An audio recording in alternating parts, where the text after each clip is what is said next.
Hello दोस्तों, नमस्कार। आप सभी का स्वागत है आपके अपने YouTube channel study with DS sir ji में 28 जून हाइलाइट्स खबरों के बीच आज के इस वीडियो में हम डिस्कस करेंगे 69,000 शिक्षक भर्ती में आरक्षण मामले के हल से जुड़ी हुई महत्वपूर्ण अपडेट, वहीं 68 सवालों की अधिकारियों से मीटिंग की अपडेट, यूपी टीजीटी पीजीटी शिक्षक भर्ती पर अच्छी खबर, वहीं नई शिक्षक भर्ती पर हुई मीटिंग की अपडेट के साथ साथ सीएम की कैबिनेट मीटिंग आज, बड़े फैसलों पर लग सकती है मुहर।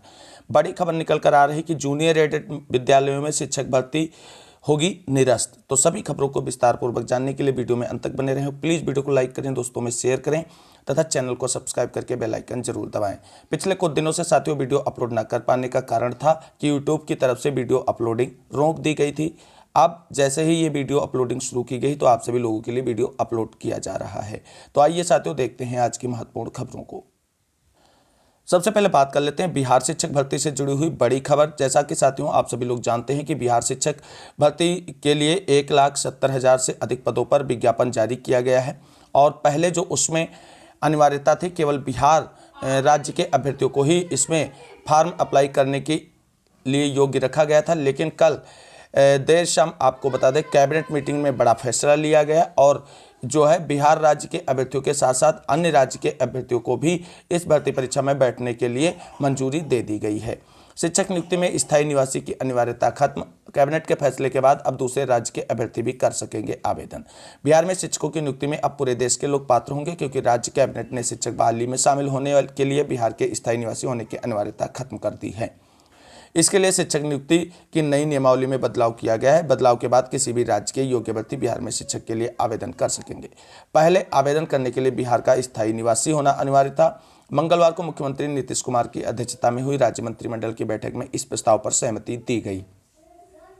कैबिनेट की बैठक में इसके अलावा 24 अन्य प्रस्ताव भी स्वीकृत किए गए। नए संशोधनों के बावजूद अन्य राज्यों के अभ्यर्थियों को सामान्य अभ्यर्थी के तहत ही आवेदन की सुविधा मिलेगी और राज्य के अभ्यर्थियों को मिलने वाली आरक्षण समेत अन्य सुविधाएं अन्य राज्य के अभ्यर्थियों को नहीं मिलेंगी। सबसे बड़ी बात आप सभी को बता दें, अन्य राज्य के वही अभ्यर्थी बिहार शिक्षक भर्ती में सम्मिलित हो पाएंगे जिन्होंने सीटेट का पेपर 1 पास किया है और पास ही नहीं किया है और पास के साथ साथ कम से कम उसमें 90 अंक आपके आए हों। यानी जनरल कैटेगरी जितने पे सीटेट पास आउट होता है उतने नंबर सभी वर्ग के अभ्यर्थियों के होने चाहिए जो बिहार से बाहर या अन्य राज्य के अभ्यर्थी इसमें आवेदन करने जा रहे हैं। मूव करते हैं अगली प्रमुख खबर की तरफ।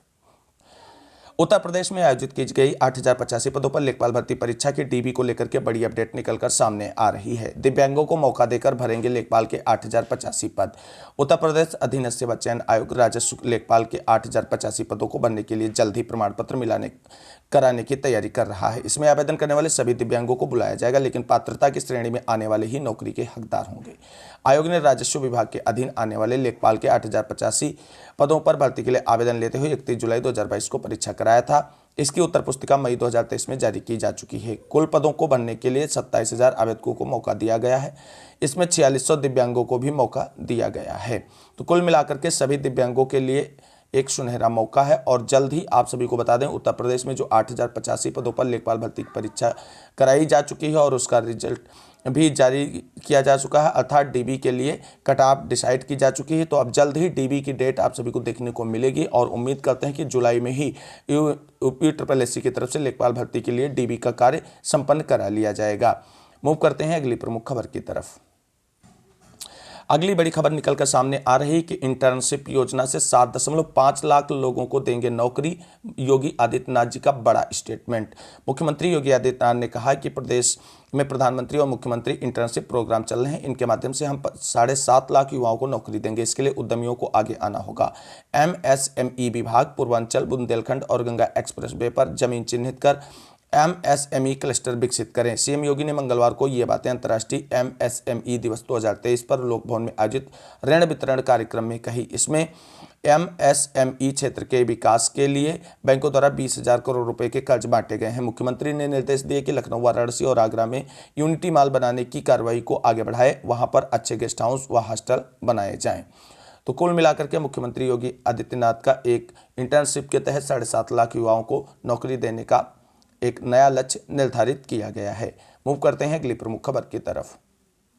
अब बात कर लेते हैं टीजीटी पीजीटी शिक्षक भर्ती से जुड़ी हुई आज की बड़ी अपडेट। तो टीजीटी पीजीटी प्रतीक्षा सूची के चयनितों की जुलाई में काउंसलिंग प्रक्रिया होगी शुरू। प्रशिक्षित स्नातक शिक्षक टीजीटी एवं प्रवक्ता संवर्ग पीजीटी भर्ती परीक्षा 2016 व 21 की प्रतीक्षा सूची के चयनित नियुक्ति की मांग कर रहे हैं। निदेशालय में धरना भी दिया।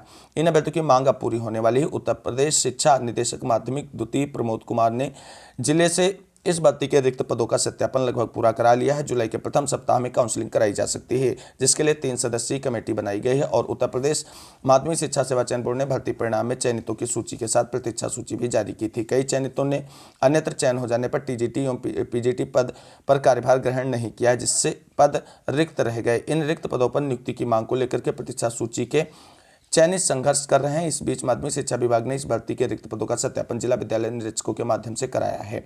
वर्ष 2016 में टीजीटी के 791 व 2021 में टीजीटी के 1056 पद और 2021 की पीजीटी में 90 पद रिक्त मिले हैं। इसके अलावा वर्ष 2016 की पीजीटी भर्ती के रिक्त पदों को लेकर पुनः परीक्षण को कहा गया है। उप शिक्षा निदेशक ने बताया कि जुलाई के प्रथम सप्ताह में काउंसलिंग शुरू हो सकती है। इसके लिए कमेटी बनाई गई है, जिसमें संयुक्त शिक्षा निदेशक अर्थ मनोज द्विवेदी, उप शिक्षा निदेशक माध्यमिक द्वितीय प्रमोद कुमार, उप शिक्षा निदेशक माध्यमिक तृतीय रामचेत सम्मिलित हैं। तो कुल मिलाकर के टीजीटी पीजीटी शिक्षक भर्ती में वेटिंग लिस्ट का इंतजार करने वाले युवाओं के लिए बहुत ही अच्छी अपडेट है और जुलाई में उनकी काउंसलिंग प्रक्रिया आयोग के माध्यम से शुरू की जा सकती है। मूव करते हैं अगली प्रमुख खबर की तरफ।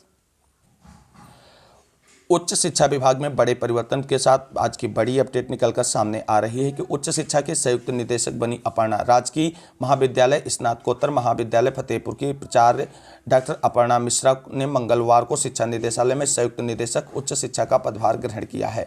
शासन के विशेष सचिव गृजेश कुमार त्यागी की ओर से मंगलवार को ही तबादला आदेश जारी हुआ। तो अपर्णा मिश्रा को शिक्षा निदेशालय में संयुक्त निदेशक के पद पर आसीन कर दिया गया है। अब मूव कर लेते हैं जूनियर एडेड शिक्षक भर्ती से जुड़ी हुई बड़ी अपडेट के बारे में। तो साथियों, आप सभी लोग देख रहे हैं जूनियर हाई स्कूलों में चल रही नियुक्तियां निरस्त होंगी। तो साथियों, क्या आप सभी लोग बता दें 1894 पदों पर जो शासन स्तर से भर्ती प्रक्रिया शुरू की गई थी उसको निरस्त होने को लेकर के ये खबर है। तो ऐसा कुछ भी नहीं है।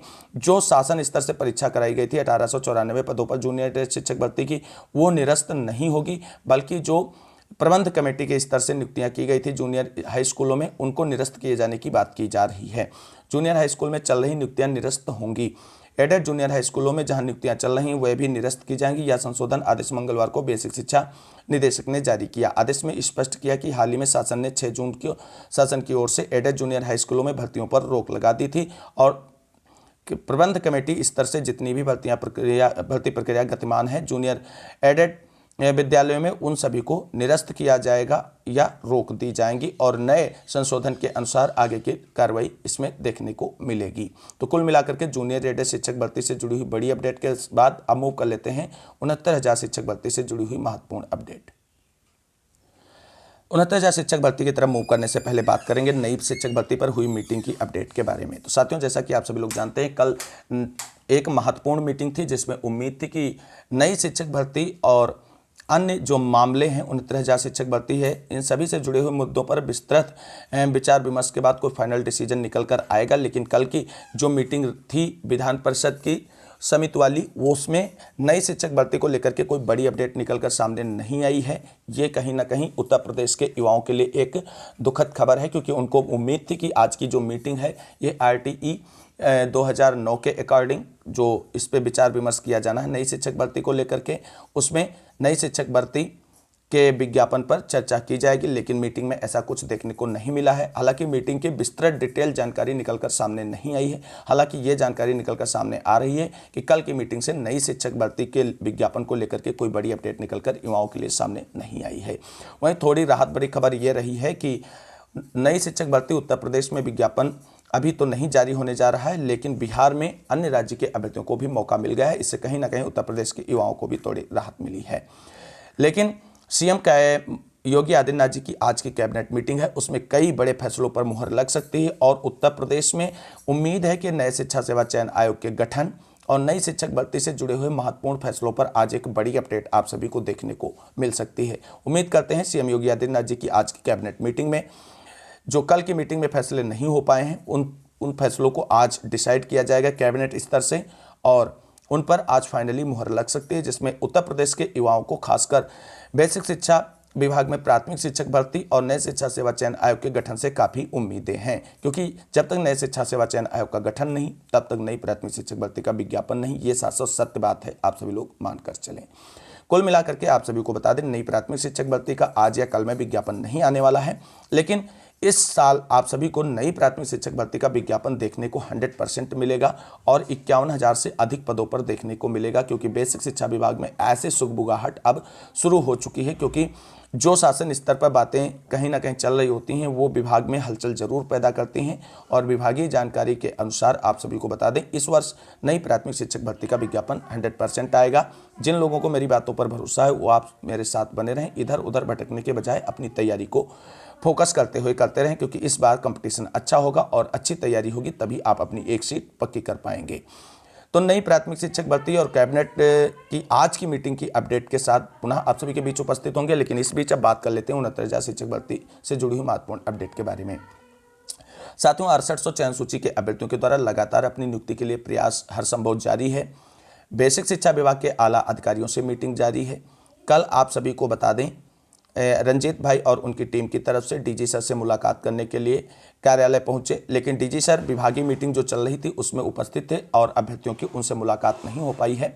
लेकिन आला अधिकारी जो अन्य वहां पर मौजूद थे उन सभी से मुलाकात हुई है और वहां से जो जानकारी निकलकर सामने आई है रंजीत भाई के अकॉर्डिंग जो शेयर की गई है कि लिस्ट रिविजिट हो चुकी है और रिविजिट के दौरान 4,500 से अधिक रिक्त सीटें जो हैं वो कहीं ना कहीं मिल रही हैं आरक्षण पीड़ित अभ्यर्थियों को। ऐसे में ओबीसी एससी एसटी को कितनी सीटें मिलेंगी, हालांकि आप सभी को बता दें ये जो डाटा बताया गया है इसके लिए कोई भी शासनादेश या प्रेस विज्ञप्ति अभी बेसिक शिक्षा विभाग की तरफ से नहीं जारी की गई।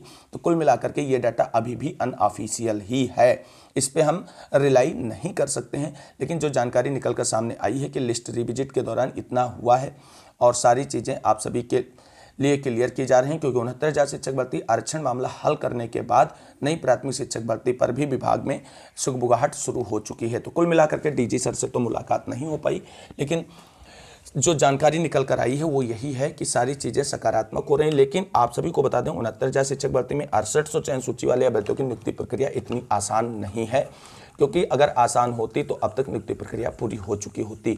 6800 वालों को अगर अपनी नियुक्ति प्रक्रिया पूरी करानी है तो सभी 6800 चयन सूची वाले अभ्यर्थियों को एकजुट होना होगा, एकजुट होकर के लड़ाई लड़नी होगी और ATRA पर एक धमाकेदार बहस करानी होगी कोर्ट में, और कोर्ट डिसीजन के बाद आप सभी की नियुक्ति का रास्ता ज़्यादा बेहतर और अच्छे तरीके से निकलकर सामने आ सकता है। तो बात कर लेते हैं 69,000 शिक्षक भर्ती आरक्षण मामले में हल क्या निकलेगा। साथियों, 69,000 शिक्षक भर्ती आरक्षण मामले में हल बेसिक शिक्षा विभाग के बस की बात नहीं है। हल केवल और केवल अब कोर्ट के द्वारा ही निकाला जा सकता है। और अगर लिस्ट रिविजिट की प्रक्रिया से आप सभी लोग नियुक्ति का सपना देख रहे हैं तो उसमें आपको बता दें लगभग आधे अभ्यर्थी ही नियुक्ति प्रक्रिया का पात्र हो पाएंगे रिविजिट के दौरान, क्योंकि इतनी रिक्त सीटें 69,000 शिक्षक भर्ती में नहीं कि संपूर्ण 6800 को एक साथ नियुक्ति प्रक्रिया पूरी करा ले बेसिक शिक्षा विभाग। तो ऐसे में 69,000 शिक्षक भर्ती के आरक्षण का संपूर्ण समाधान केवल और केवल कोर्ट के द्वारा ही प्रस्तुत किया जा सकता है। और कोर्ट में 17 जुलाई की सुनवाई के लिए विभागीय तैयारियां लगभग पूरी कर ली गई हैं। लिस्ट रिविजिट के नाम पर जो खबर निकलकर सामने आ रही है उसके बारे में जानकारी जब जानना चाहा गया अधिकारियों से तो बात ये निकलकर सामने आ रही है कि 17 जुलाई को होने वाली कोर्ट सुनवाई में सारी चीज़ें विभाग जो है स्पष्ट कर देगा और सारी चीज़ें वहीं से क्लियर हो जाएंगी। तो कुल मिलाकर के 69,000 शिक्षक भर्ती आरक्षण मामले का हल बेसिक शिक्षा विभाग के पास संपूर्ण समाधान के तहत नहीं है। संपूर्ण समाधान केवल और केवल कोर्ट से ही हो सकता है, और वो भी अगर आरक्षित वर्ग के अभ्यर्थी ATRE को जीतते हैं तभी उन्हें कहीं ना कहीं इसका लाभ मिलेगा। अदरवाइज अगर ATRE पर जीत नहीं मिलती है तो कहीं ना कहीं आरक्षण मामला इतनी जल्दी शॉर्ट आउट होता नजर नहीं आएगा। कुल मिलाकर के छोटी सी रिक्वेस्ट है कि 6800 भाई बहन अगर अपनी नियुक्ति प्रक्रिया पूरी कराना चाहते हैं तो सभी एकजुट होकर के एक साथ संघर्ष करें, तभी कुछ हो सकता है। वरना 6800 की नौकरी दिलाने के लिए 68 लोग केवल लड़ रहे हैं। ऐसे में नौकरी का सपना आप सभी लोग भूल जाइए, क्योंकि संगठन में ही शक्ति होती है और जब तक संगठन नहीं बनाएंगे तब तक शक्ति नहीं होगी, तब तक आप अपना हक और अधिकार नहीं प्राप्त कर सकते हैं। ये थी आज की कुछ महत्वपूर्ण अपडेट। आज की CM की कैबिनेट मीटिंग में जो भी महत्वपूर्ण अपडेट निकलकर सामने आएगी आप सभी को चैनल के माध्यम से डिस्कस करेंगे। इसके लिए चैनल से सभी साथी जुड़ जाएं जो अभी तक नहीं जुड़े हैं। इस वीडियो को अंत तक देखने के लिए सभी साथियों को तहे दिल से शुक्रिया, बहुत बहुत धन्यवाद। मिलते हैं अगली वीडियो में, तब तक के लिए सभी साथियों को जय हिंद, जय भारत, वंदे मातरम।